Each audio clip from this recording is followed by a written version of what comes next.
Welcome back to the EMP Academy.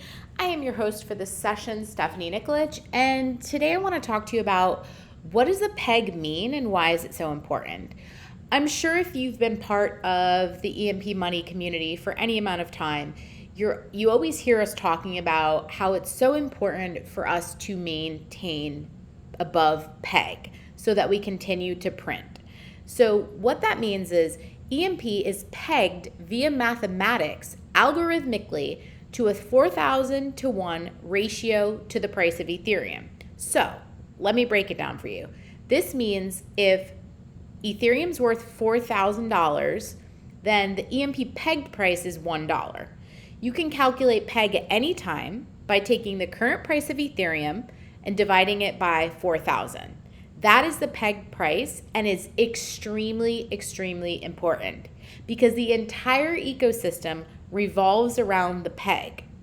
If EMP falls below PEG, the boardroom no longer prints and bonds become available. Bonds can be purchased with EMP only and are meant to burn the EMP while encouraging positive price pressure on EMP from the new sales. This is called a contraction phase, and no new EMP is produced in the ecosystem. Farms and the detonator will continue as normal.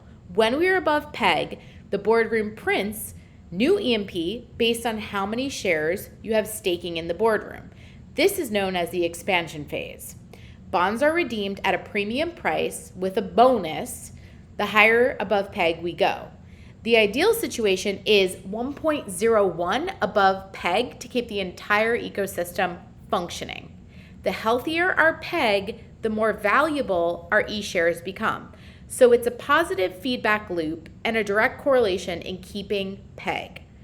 You should avoid selling EMP at all costs to keep the protocol above PEG.